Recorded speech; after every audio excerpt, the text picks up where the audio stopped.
जो जारी करता है, जिससे वो बैंक ने चेक प्रोवाइड करा है। चेक चेक होल्डर जो होते हैं, वो होल्डर जो है वो चेक जारी कर सकते हैं।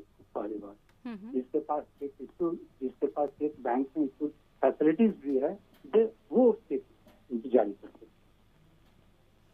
इसके अलावा सर आपसे ये भी जानना चाहेंगे, जो नेगोशिएबल इंस्ट्रूमेंट एक्ट है वो आखिर होता क्या है, क्या इसके मायने हैं?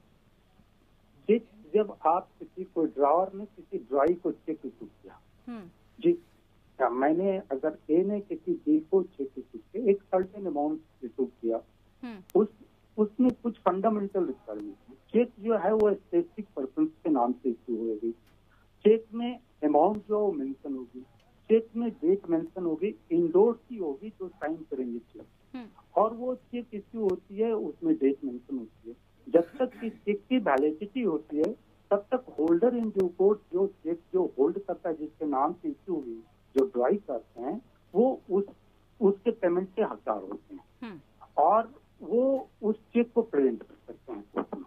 ये तो चेक की इम्पोर्टेंट इंग्रेडिएंट है कि चेक में क्या क्या चीज होनी चाहिए।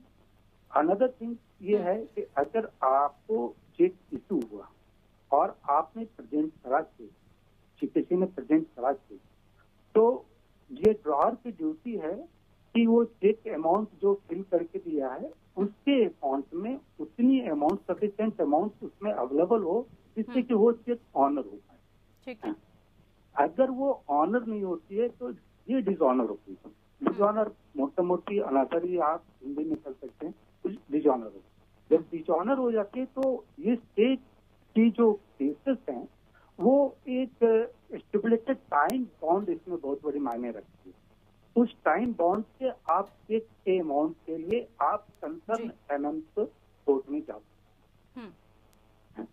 अब क्या है कि how to file the case under the negotiable instrument. Negotiable instrument के अंदर आप किसी केस को कैसे परस्यू करते हैं? जब आपको किसी ने चेक किया और चेक डिसऑनर हो गया, ये मैंडेटरी पीरियड है।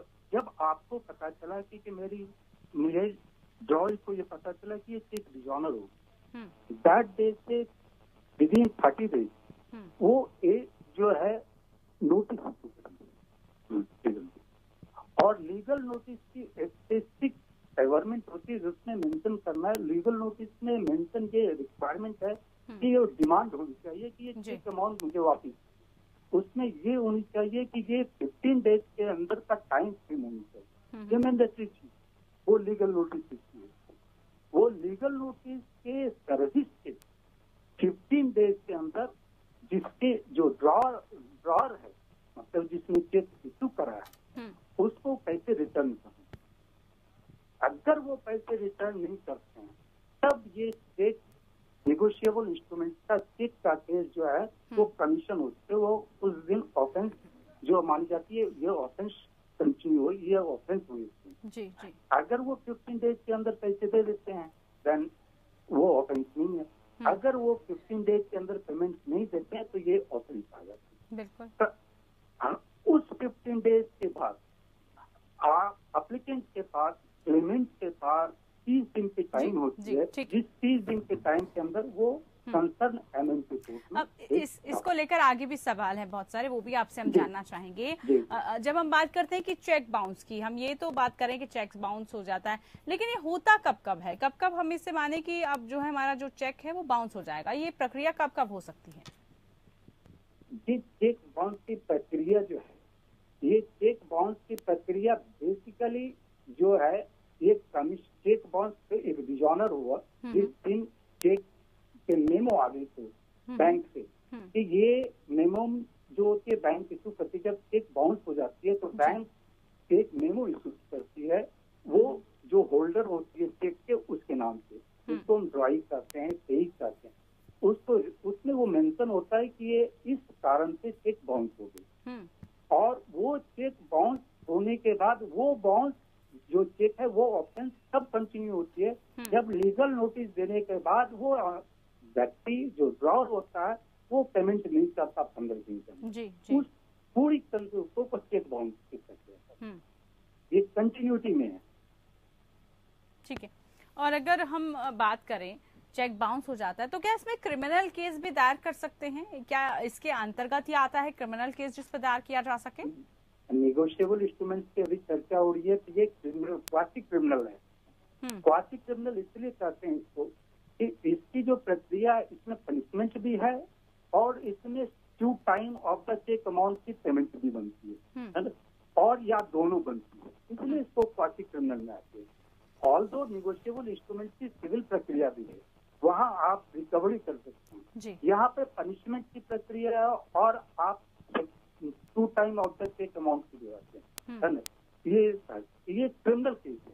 क्रिमिनल केस जो फाइल होती है वो मजिस्ट्रेट के कोर्ट में होती है, वो कंसर्न मजिस्ट्रेट जो जुरिडिक्शन में होता है उस जुरिडिक्शन में होता है। इसके अलावा अगर हम बात करें सर चेक बाउंस की, तो उसमें सजा और जो जुर्माना है उसका प्रावधान क्या है? कितनी सजा अधिकतम हो सकती है? जुर्माना कितना लगाया जा सकता है? सजा जो है उसमें 2 साल का मैक्सिमम है और जुर्माना जो है 2 time of the cheque amount, ये मैक्सिमम। और दोनों भी हो सकती है, केवल जुर्माना भी हो सकती है, केवल सजा भी हो सकती है, और ये दोनों भी हो सकती है, ये दोनों। और चेक बाउंस होने पर जो कानूनी प्रक्रिया है वो शुरू कैसे होती है? कैसे जो है हम समझे कि चेक बाउंस हो गया और उसके बाद जो कानूनी प्रक्रिया है आप पर शुरू हो गई है? कानूनी प्रक्रिया शुरू होने का स्टार्टिंग जो होते, जो इनिशियल पॉइंट हम कहते हैं, मानते हैं, वो चेक बाउंस होने के बाद मेमो ऑफ द जो आती है बैंक, उस मेमो से आपकी होती है। वहाँ पे आप मेंशन होता है कि चेक बाउंस किस कारण से हुआ, वहाँ से शुरू होती है। उसके बाद लीगल नोटिस, तो वो प्रक्रिया वहाँ से शुरू होती है। इस सारी चेक बाउंस के केस में एक चीज बड़ी खासियत है, ये टाइम फ्रेम्ड है। अगर ये टाइम फ्रेम्ड में काम नहीं हुआ, क्या आपने कंप्लेंट नहीं डाला, तो आप निगोशिएबल इंस्ट्रूमेंट का बेनिफिट नहीं ले सकते, आप इसमें डालेंगे। देन आपके पास अनदर रेमेडी जो है वो आप सिविल में जा सकते हैं, लेकिन आप क्रिमिनल में एक टाइम फ्रेम है, उसी टाइम फ्रेम में जा। आपने कहा कि ये चेक बाउंस कैसे शुरू होती है, तो चेक बाउंस की शुरुआत जो है मेमो जब आ गई, मेमो के बाद लीगल नोटिस से शुरू। लीगल नोटिस के बाद वो 15 डेज का जो डिमांड टाइम है, इस डिमांड टाइम में पेमेंट नहीं होते तो यहाँ ऑफेंस कमिट हो गई, है ना, यहाँ ऑफेंस कमिट हो गई, देन ये क्रिमिनल केस बनती है। वो विदिन 30 डेज के अंदर, वो भी एक स्टिपुलेटेड टाइम 30 डेज के अंदर, उसी विदिन टाइम क्रिमिनल कंप्लेंट डालनी। केस आप जब कंप्लेंट केस मजिस्ट्रेट के कंसर्न कोर्ट में, तो एक तो कंप्लेंट केस बनाएंगे आप, साथ में जो डिजॉनर चेक है वो लगाएंगे, मेमो ऑफ रिटर्न जो होती है जो बैंक देती है वो लगाते हैं, लीगल नोटिस लगाते हैं, और आप जो लायबिलिटी होती है उसकी कोई डॉक्यूमेंट होती है तो वो आता है। तो ये फंडामेंटल डॉक्यूमेंट है जो कि जब ये कंप्लेंट को हम लगाते हैं किसी कोर्ट में तो हम ये। ठीक है, एक कॉलर हमारे साथ सुरेश शर्मा जयपुर से जुड़े हैं। नमस्कार सुरेश जी, सवाल क्या है बताइए, पूछिए। भाई मैम दिक्कत ये है कि गुजरात के भरूच जिले में हम लोग काम करते हैं, मजदूर हैं, और 5 लोग का हमारा करीबन 1.5 लाख रुपए हमारा फंसा हुआ है, कॉन्ट्रैक्ट जो है दे नहीं रहे पैसा। अब बताइए हम क्या करें, यहाँ पास हमारे पास 1 रुपए नहीं है और उससे मांग रहे तो रोजाना आजकल करता पैसा नहीं दे रहा। बताइए 1 महीने हो गए हमको पैसा लटका नहीं दे रहा। कॉन्ट्रैक्टर के पास पैसा इन लोगों का फंसा है, क्या कर सकते हैं ये लोग? ये निगोशिएबल इंस्ट्रूमेंट की बात नहीं है, यहाँ तक ये लेबर लॉ की बात है। अगर ये कहीं काम कर रहे हैं और इनको पैसे नहीं दे रहे हैं, है ना, तो ये लेबर काउंसिल के पास अप्रोच कर सकते हैं, और वहाँ अप्रोच करके ये कॉन्सिलेशन ऑफिसर होती है, वहाँ पे जो मैनेजमेंट को बुला के वो सारी कॉन्सिलेशन। बिल्कुल, लेबर कमिश्नर के ऑफिस आप जाइए जल्द से जल्द और आपकी समस्या का वहाँ समाधान हो जाएगा। राजीव जी, अब जो समन और वारंट है उसके बारे में हम जानना चाहेंगे, इसमें समन और वारंट किस प्रक्रिया के तहत आता है? ठीक है, ये समन और वारंट ऐसे लीगली आते हैं, तो समन वो केस में आती है जो जिसकी पनिशमेंट 2 साल तक की होती है, और वारंट एबव देन 2 इयर्स की जिसकी होती है वारंट होती है। ये जो केस है बेसिकली, इस केस की चर्चा हम लोग लीगल से बना, ये संबंध केस है, यहाँ संबंधित की होती है। तो यहाँ पे जब कंप्लेंट डालते हैं, तो कंप्लेंट डालने के बाद जब कोर्ट कॉग्निजेंस लेती है इसकी, लेने के बाद ये एक्यूज्ड को समन इशू करती है, ठीक, दे विल कम फॉरवर्ड, वो कोर्ट में आए और अपनी बात रखें, ठीक है। इसके अलावा अगर हम बात करें मजिस्ट्रेट के न्यायालय का निर्धारण इसमें कैसे होता है? ये नया जो कोर्ट का जो है ज्यूरिडिक्शन जो है, जो कोर्ट की ज्यूरिडिक्शन जो है, जो पेई जो अपनी चेक को डालता है कलेक्शन ऑफ मनी के लिए, तो वो जो है वही उसकी ज्यूरिडिक्शन होती है। जैसे कि मेरा अगर अकाउंट, मैं अगर नॉर्थ प्लेस में हूँ, तो मेरी अगर अकाउंट में नॉर्थ प्लेस में